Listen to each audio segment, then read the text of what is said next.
ঈদ মুবারক। সবাইকে ঈদের শুভেচ্ছা। ১ম এ একটু কষ্ট লাগলেও যখন আমি এখানে এসছি সবার সাথে ঈদের নামাজে নামাজ পড়লাম, সবার সাথে দেখা করলাম। এত ভালো লাগছে যে কিভাবে প্রকাশ করব। আমার সেই ভাষাই নেই। মনে হচ্ছে যে আলহামদুলিল্লাহ মানে দুনিয়ার মনে হয় সবচেয়ে সুখের দিন, সবচেয়ে মানে কি বলবো আলহামদুলিল্লাহ বলে শেষ করতে পারছি না নামাজটা পড়ার পরে। তারপরে কারণ আমাদের মুসলমানদের জন্য শুধুমাত্র ২ টো ঈদই হয়।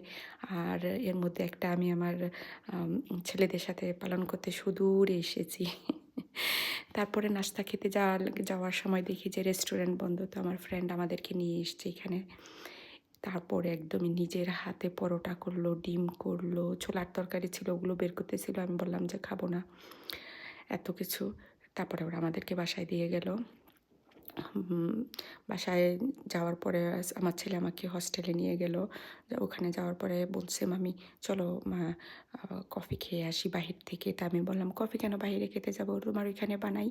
সে বলল যে, "না মাম্মি আমার চুলা-টুলা ভালো না। তোমার রাগ হবে ওই চুলা ইউজ করতে।" আমি বলছি, "আমি জানি চুলা তোমরা ব্যাচেলার থাকো ওইখানে। চুলা এরকমই থাকবে অসুবিধা নাই। দেখেন কত বড় পাতিলে আমি মানে দুধ করছি, দুধ চা করছি।" এত বড়, বড় পাতিলি। তারপর ওইখানে দুধ চা করলাম, করার পরে খাওয়া-দাওয়া করলাম। খাওয়া করার পরে সে বলছে যে, "চলো একটু হেঁটে আসি, তোমাকে বাহিরটা দেখায় নিয়ে আসি।" এটা হলো সাসকাচুয়ান ইউনিভার্সিটির রেসিডেন্সিয়াল এরিয়া।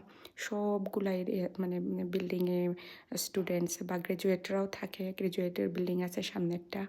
তো এখানে পুরোটাই বাচ্চারা এখানে হয়তো বাংলাদেশি স্টুডেন্টও আছে বা পাকিস্তানি, ইন্ডিয়ান, মুসলিম স্টুডেন্টও আছে যারা দেশে যেতে পারেনি ঈদে বা তার প্যারেন্টসরাও আসতে পারেনি এত দূর থেকে। ওদের জন্য মন খারাপ লাগছিল। দোয়া করছিলাম ওদের জন্য। আল্লাহ যেন ওদেরকেও তার ফ্যামিলির সাথে ঈদ করাতে পারে। আমিন।